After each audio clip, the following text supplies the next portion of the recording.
Chapter 5. Old Letters. I have often noticed that almost everyone has his own individual small economies, careful habits of saving fractions of pennies in some one peculiar direction, any disturbance of which annoys him more than spending shillings or pounds on some real extravagance. An old gentleman of my acquaintance, who took the intelligence of the failure of a joint stock bank, in which some of his money was invested, with stoical mildness, worried his family all through a long summer's day because one of them had torn, instead of cutting out the written leaves of his now useless bank book. Of course, the corresponding pages at the other end came out as well, and this little unnecessary waste of paper, his private economy, chafed him more than all the loss of his money. Envelopes fretted his soul terribly when they first came in. The only way in which he could reconcile himself to such waste of his cherished article was by patiently turning inside out all that were sent to him, and so making them serve again. Even now, though tamed by age, I see him casting wistful glances at his daughters when they send a hole inside of a half sheet of note paper, with the 3 lines of acceptance to an invitation, written on only one of the sides. I am not above owning that I have this human weakness myself. String is my foible. My pockets get full of little hanks of it, picked up and twisted together, ready for uses that never come.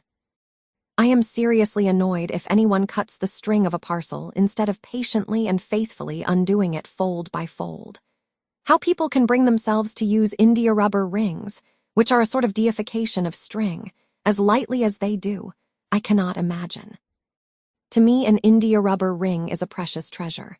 I have one which is not new, one that I picked up off the floor nearly 6 years ago. I have really tried to use it, but my heart failed me, and I could not commit the extravagance. Small pieces of butter grieve others. They cannot attend to conversation, because of the annoyance occasioned by the habit which some people have of invariably taking more butter than they want. Have you not seen the anxious look, almost mesmeric, which such persons fix on the article? They would feel it a relief if they might bury it out of their sight by popping it into their own mouths and swallowing it down. And they are really made happy if the person on whose plate it lies unused suddenly breaks off a piece of toast, which he does not want at all, and eats up his butter. They think that this is not waste. Now Miss Mattie Jenkins was chary of candles. We had many devices to use as few as possible. In the winter afternoons she would sit knitting for 2 or 3 hours. She could do this in the dark, or by firelight, and when I asked if I might not ring for candles to finish stitching my wristbands, she told me to keep blind man's holiday. They were usually brought in with tea. But we only burnt one at a time. As we lived in constant preparation for a friend who might come in any evening, but who never did, it required some contrivance to keep our 2 candles of the same length, ready to be lighted, and to look as if we burnt 2 always. The candles took it in turns, and whatever we might be talking about or doing, Miss Mattie's eyes were habitually fixed upon the candle, ready to jump up and extinguish it, and to light the other before they had become too uneven in length to be restored to equality in the course of the evening. One night, I remember this candle economy particularly annoyed me. I had been very much tired of my compulsory blind man's holiday, especially as Miss Mattie had fallen asleep, and I did not like to stir the fire and run the risk of awakening her. So I could not even sit on the rug and scorch myself with sewing by firelight, according to my usual custom. I fancied Miss Mattie must be dreaming of her early life, for she spoke 1 or 2 words in her uneasy sleep bearing reference to persons who were dead long before. When Martha brought in the lighted candle and tea, Miss Mattie started into wakefulness, with a strange, bewildered look around, as if we were not the people she expected to see about her. There was a little sad expression that shadowed her face as she recognized me, but immediately afterwards she tried to give me her usual smile. All through tea time her talk ran upon the days of her childhood and youth. Perhaps this reminded her of the desirableness of looking over all the old family letters, and destroying such as ought not to be allowed to fall into the hands of strangers. For she had often spoken of the necessity of this task, but had always shrunk from it, with a timid dread of something painful. Tonight, however, she rose up after tea and went for them in the dark. for she piqued herself on the precise neatness of all her chamber arrangements, and used to look uneasily at me when I lighted a bed candle to go to another room for anything. When she returned, there was a faint, pleasant smell of Tonquin beans in the room.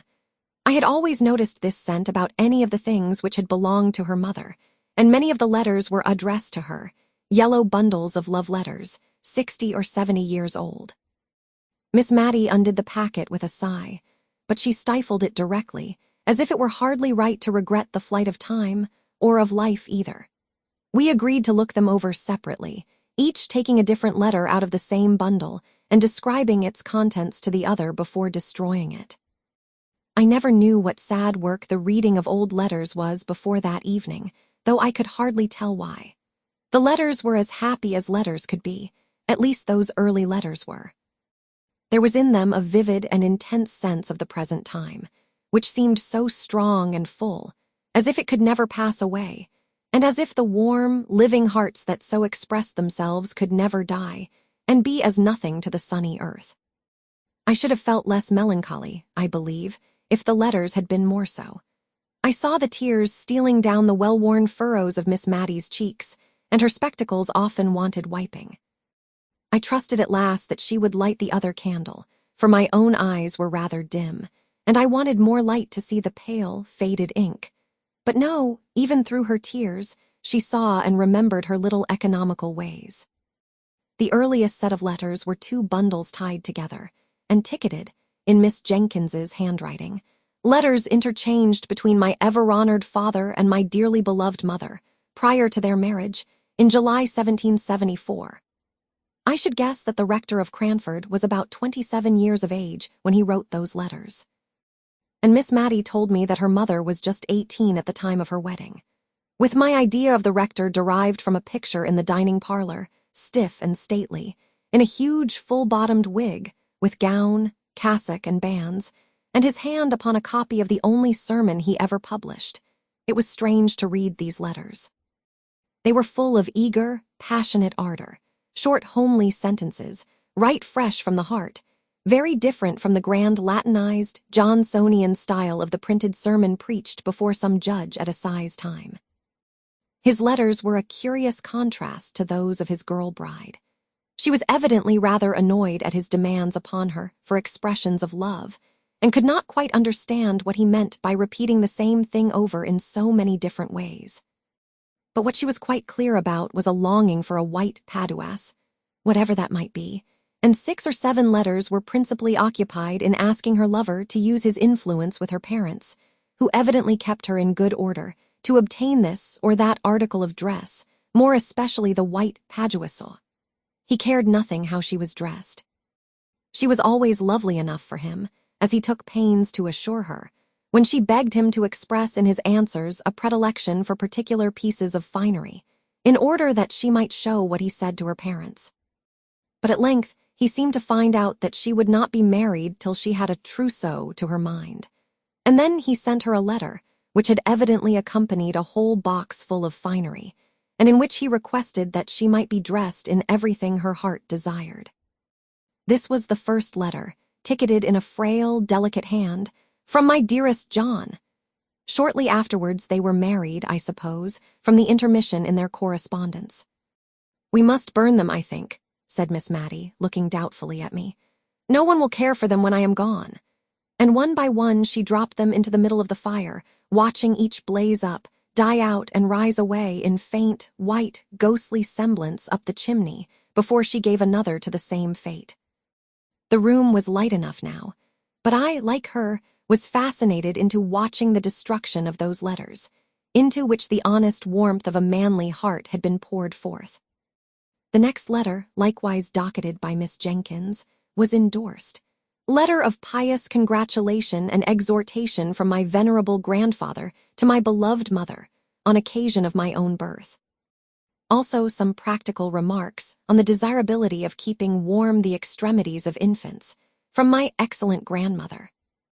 The first part was, indeed, a severe and forcible picture of the responsibilities of mothers, and a warning against the evils that were in the world, and lying in ghastly wait for the little baby of 2 days old.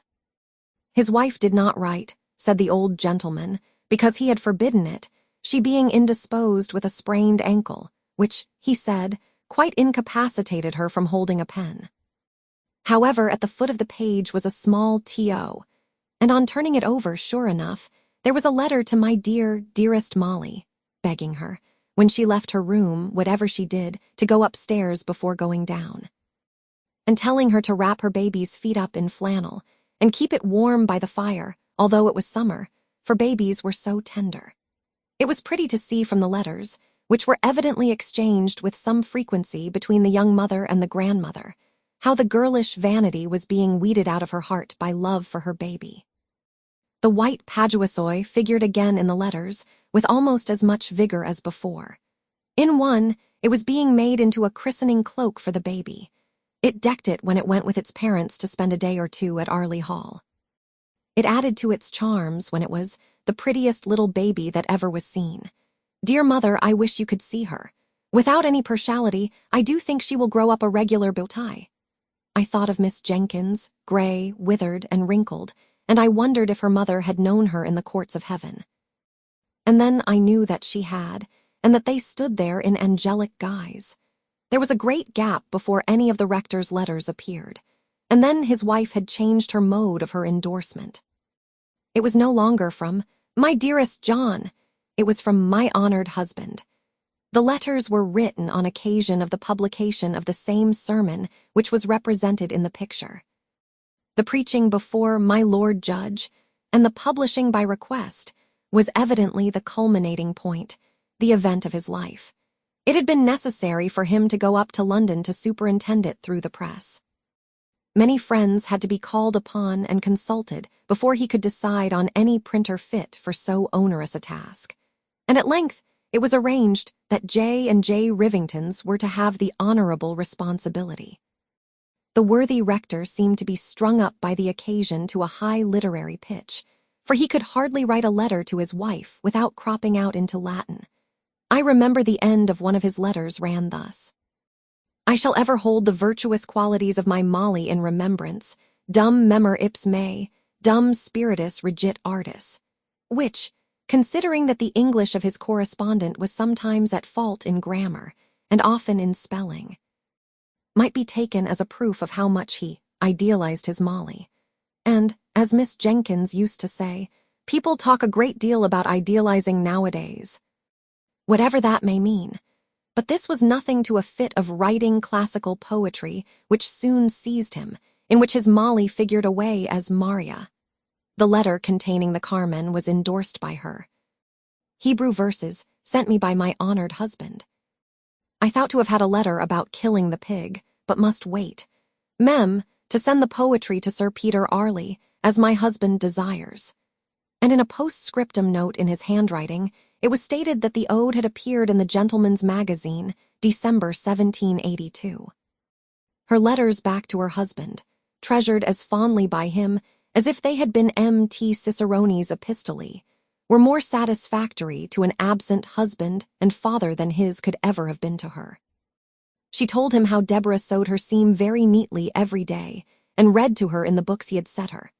How she was a very forward, good child, but would ask questions her mother could not answer, but how she did not let herself down by saying she did not know, but took to stirring the fire or sending the forward child on an errand. Mattie was now the mother's darling and promised, like her sister at her age, to be a great beauty. I was reading this aloud to Miss Mattie, who smiled and sighed a little at the hope, so fondly expressed, that little Mattie might not be vain even if she were a beauty. "I had very pretty hair, my dear," said Miss Matilda, "and not a bad mouth," and I saw her soon afterwards adjust her cap and draw herself up. But to return to Mrs. Jenkins's letters. She told her husband about the poor in the parish, what homely domestic medicines she had administered, what kitchen physic she had sent. She had evidently held his displeasure as a rod in pickle over the heads of all the ne'er-do-wells. She asked for his directions about the cows and pigs, and did not always obtain them, as I have shown before. The kind old grandmother was dead when a little boy was born, soon after the publication of the sermon. But there was another letter of exhortation from the grandfather, more stringent and admonitory than ever, now that there was a boy to be guarded from the snares of the world. He described all the various sins into which men might fall, until I wondered how any man ever came to a natural death. The gallows seemed as if it must have been the termination of the lives of most of the grandfather's friends and acquaintance. And I was not surprised at the way in which he spoke of this life being a vale of tears. It seemed curious that I should never have heard of this brother before, but I concluded that he had died young, or else surely his name would have been alluded to by his sisters. By and by we came to packets of Miss Jenkins's letters. These Miss Mattie did regret to burn. She said all the others had been only interesting to those who loved the writers, and that it seemed as if it would have hurt her to allow them to fall into the hands of strangers, who had not known her dear mother, and how good she was, although she did not always spell, quite in the modern fashion. But Deborah's letters were so very superior. Anyone might profit by reading them.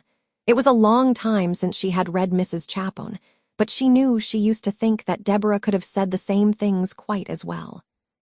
And as for Mrs. Carter, people thought a deal of her letters just because she had written Epictetus, but she was quite sure Deborah would never have made use of such a common expression as I canna be fashed. Miss Mattie did grudge burning these letters, it was evident. She would not let them be carelessly passed over with any quiet reading and skipping to myself. She took them from me and even lighted the second candle in order to read them aloud with a proper emphasis and without stumbling over the big words.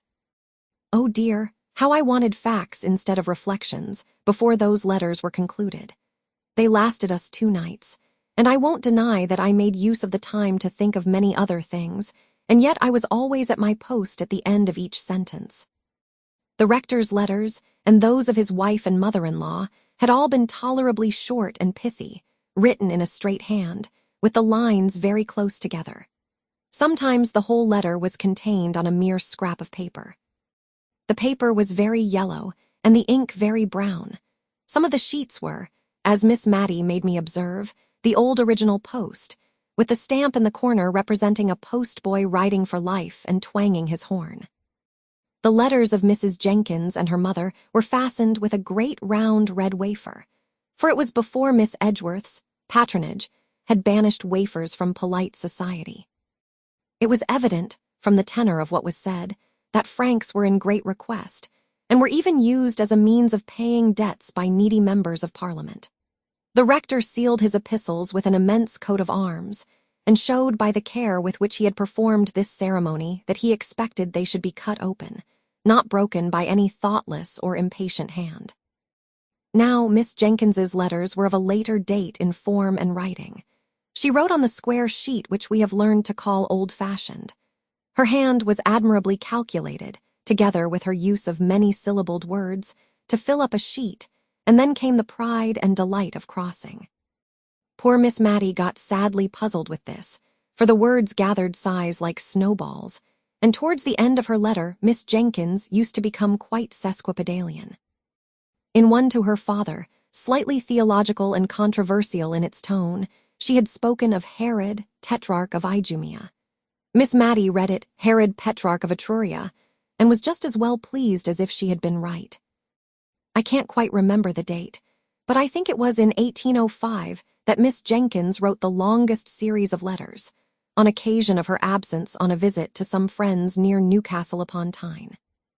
These friends were intimate with the commandant of the garrison there, and heard from him of all the preparations that were being made to repel the invasion of Buonaparte, which some people imagined might take place at the mouth of the Tyne.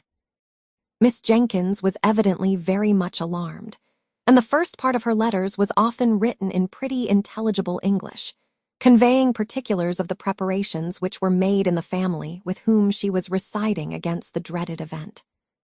The bundles of clothes that were packed up ready for a flight to Alston Moor, a wild, hilly piece of ground between Northumberland and Cumberland. The signal that was to be given for this flight, and for the simultaneous turning out of the volunteers under arms, which said signal was to consist, if I remember rightly, in ringing the church bells in a particular and ominous manner. One day, when Miss Jenkins and her hosts were at a dinner party in Newcastle, This warning summons was actually given, not a very wise proceeding, if there be any truth in the moral attached to the fable of the boy and the wolf. But so it was, and Miss Jenkins, hardly recovered from her fright, wrote the next day to describe the sound, the breathless shock, the hurry and alarm. And then, taking breath, she added, "How trivial, my dear father, do all our apprehensions of the last evening appear at the present moment to calm and inquiring minds." And here Miss Matty broke in with, "But, indeed, my dear, they were not at all trivial or trifling at the time. I know I used to wake up in the night many a time and think I heard the tramp of the French entering Cranford. Many people talked of hiding themselves in the salt mines, and meat would have kept capitally down there, only perhaps we should have been thirsty." And my father preached a whole set of sermons on the occasion. One set in the mornings, all about David and Goliath, to spirit up the people to fighting with spades or bricks, if need were.